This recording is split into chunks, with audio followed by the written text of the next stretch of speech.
Ba't kala ko masaya na yung mga bata sa nanay nila? Anong nangyari? Kasi, di ba, may usapan po kami tatay. May usapan po kami ni tatay. Siguro na lang tayo. Oh, bakit to?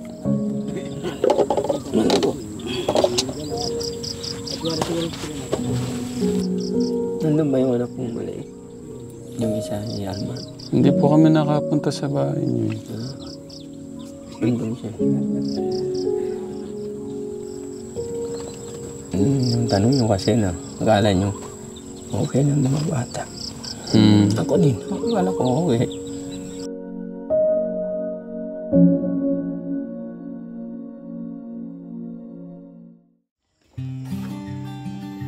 Kakarating lang ho namin dito sa sa boss po ni Kuya Tatay Albert Katekram.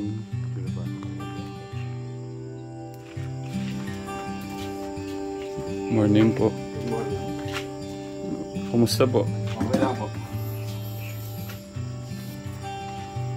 Gusto mo ba kayo dito? Opo, morning po. Kakausapin ko siya eh. Morning po.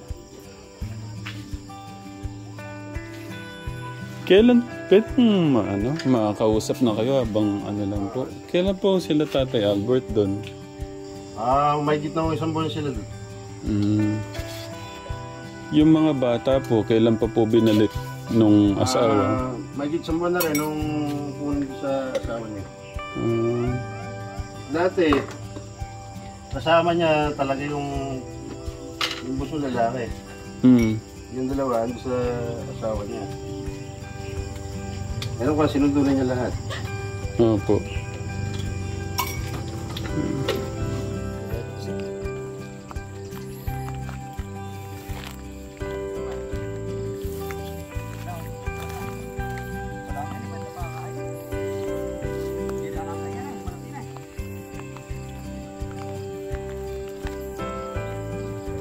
Hindi pala tayo, medyo malaki pala siya. Baka hindi tayo lulubog dyan. Hindi. Pero kung mas malaki dyan yung alis lang. Morning, sir.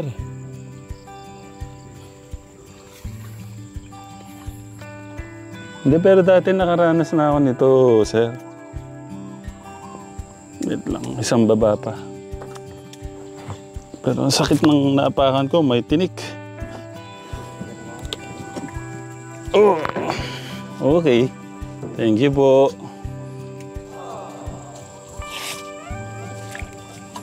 Ganito, ganito lang yata tayo eh. Ang ganda. Umar pa doon. Saan po ba tayo pa ganon? Umar pa doon.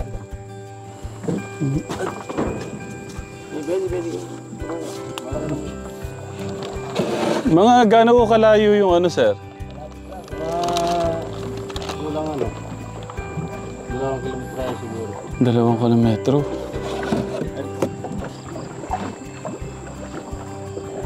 Oo. Dito. Oo, buta na bagya.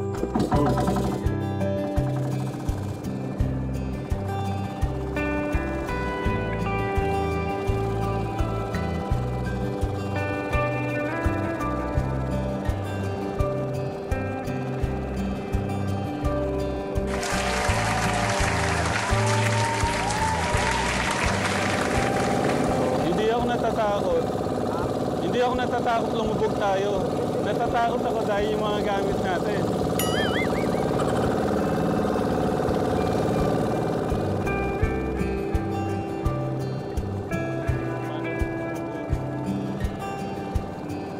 Hindi ako makataligo. Baka tumumba tayo.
Nandiyan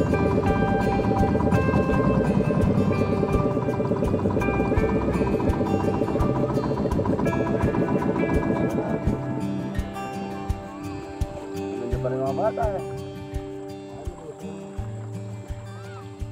Nandiyan pa lang. Oh.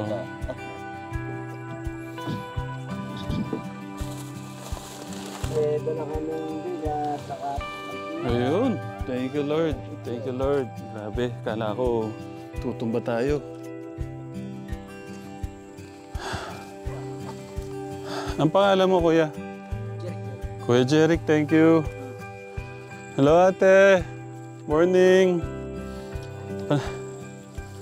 Nangalay yung pa ako. Paano ba to? Ayun! Kamusta? God bless. Nasa si Papa mo? Oo, tara. Oh, nagmamadali ka. Kamusta? Bless ka. Kamusta ka?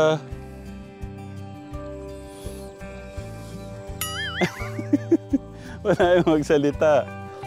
Tara, doon muna tayo. Anong oras umalis si Papa mo? Ilang oras na? Mga isang oras na kaya? Ano bang nangyari? Tanong ko lang, ate. Anong nangyari? Bakit binalik kayo ni mama mo kay Papa?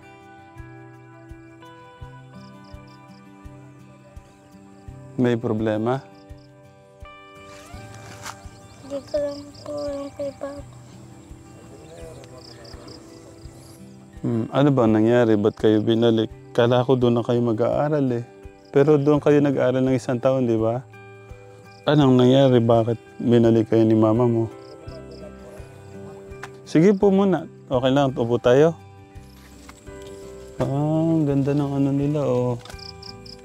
Maganda to, may kulambo.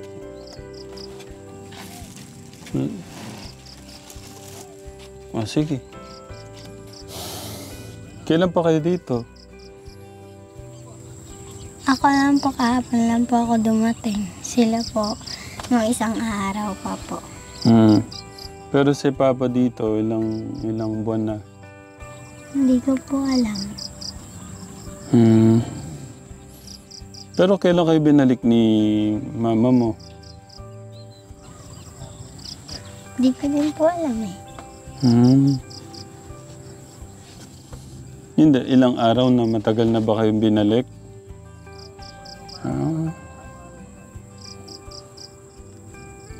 Kumain na kayo? Hindi pa. Oh, nako, si Tatay Albert. Anong kinain nyo kagabi? Isda po, tapos itlog. Isda tsaka itlog. Kumusta pala yung pag-aaral mo doon? Okay naman? Pinagbutihan mo? Namiss niyo ba ako, Bunso? Papa, Gaano ka miss? isa na miss. Is na miss ba? Ba't naiya ka? O kung namimiss mo ako, ba't di mo ako hinag? Ikaw ate, namiss mo ako? Papa, Gaano ka miss?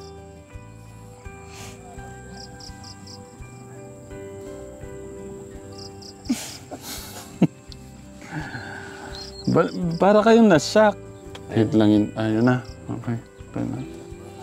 Ano si Tatay Albert?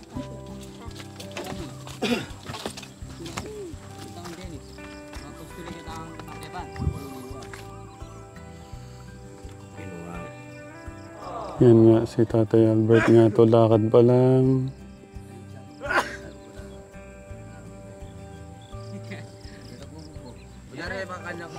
Para siyang galit to. Galit siya oh. Galit to. Mukhang galit siya. Mamadali.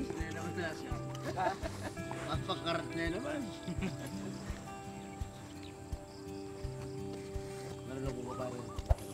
Ang ganda ng tanawin, katekra mo.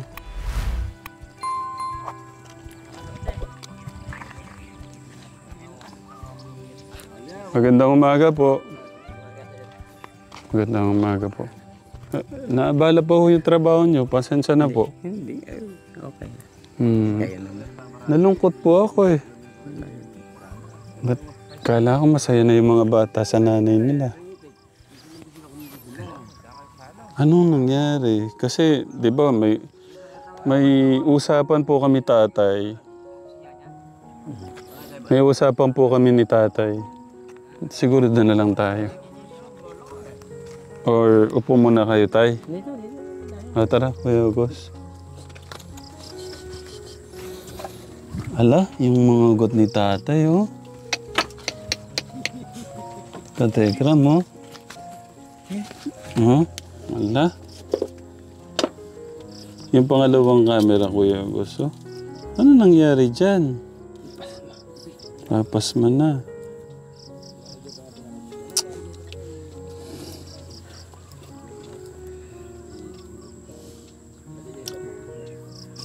Linipat ko na sila dito. Parang ano, bituka ng manok. Oo. Hanggang dito, oh. Hala. Malaki. May pag-iingat naman yan, tay. Kahit na isipin nyo kayo yung Superman, pero kailangan maiingat. Oh, bakit to?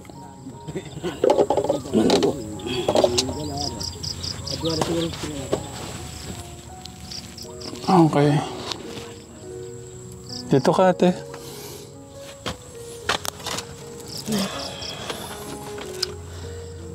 Oh, umiyak si tatay.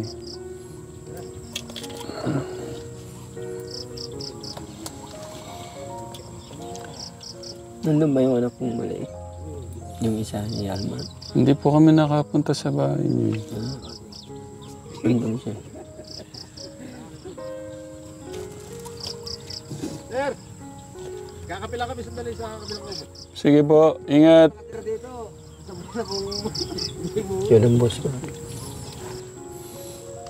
Sabihin niyo muna, bakit to kayo naiyak? Yung tanong nyo kasi na, akala nyo, okay lang mga bata. Ako din, akala ko okay. Pero, kuhan. Tumawag yung asawa ko nung pinag-iinitan mo. Kasi,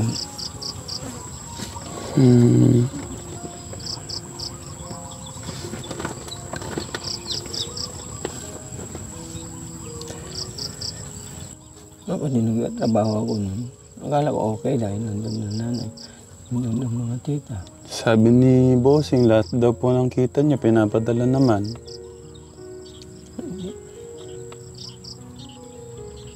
Pero meron pa rin ako naririnig na anong sabi nila? Hindi ako nagpapadala?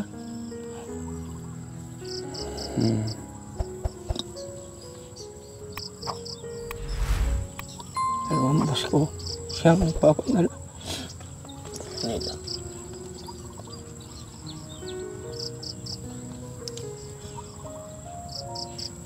Kaya kung walang mga anak ko, sabi ko, pasok ko na lang dito. Ang hindi ko lang ako, Form 137 na lang kulang. Hindi ko pa nakuha. Pero na-enroll na sila, yan lang ang kulang ko. PSA, meron na. Yung ano na. Form 137, sabi nila, kahit wala daw silang request na dito, basta sabihin lang daw. Kaya itong pasukan na to, hindi ko alam paano na naman. Kasi nagtatrabaho naman ako. Pero sabi ko, dito na lang ako. Pag lumayo sila, hindi na ako sasama. Kasi wala namang kasama mga bata. Pero kumusta po yung puso niyo ngayon? Okay na? Okay lang naman po. Wala naman bago. Yung kachat ko noon wala na. Nag-asawa na rin. Nga po. Sa mga bago po dyan, Kategram, sa mga bago po na nanonood sa atin, isa po si Tatay Albert. Una siya sa plano ko na makasama natin sa Promised Land kasi wala po silang nanay, si Tatay Albert lang. Tapos, kaya naisipan natin na sila yung unang ilagay sa Promised Land. Pero ang saya ng puso ko nun, bago tayo nag-usap tayo, i-announce ko na sa inyo, nakasama kayo sa Promised Land. Kinuha po sila ng nanay nila, tapos pinag-aral. Hindi po, ganito po yun. Dahil hindi ko may pasok sila dito noon, dahil maraming sinahanap, kaya nagpasya ako na doon ko na lang sila ipasok para maanoan yung asawa ko naman sana. Okay. Dahil hindi ko na may pasok na naman dito noon, pang 3 taon na kasi, maantala ang pag-aral nila kaya pinasok ko na sila doon. Dahil doon sila nag-aral nung una. Kaya sinabi ko sa nanay nila na diyan muna ipasok habang ako ay naghahanap buhay. Kasi mahirapan ako kapag sabi ko kapag andun mga bata, lumayo ako, sinong kasama nila sa bahay, sabi ko. Okay naman siya noon. Tapos nung magkaraan ng medyo matagal-tagal na, medyo, siyempre, na yung mga nanay niya.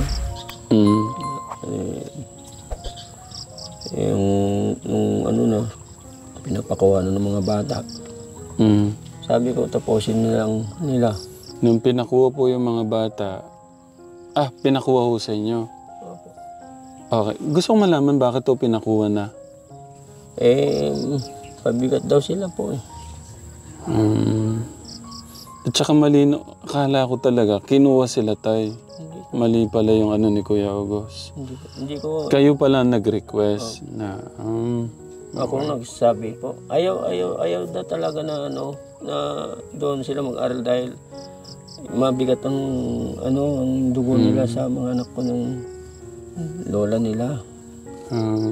Ito hindi na natuloy ng pag-aral kasi nakikita ko kawawa, hindi naman natututukan nanay.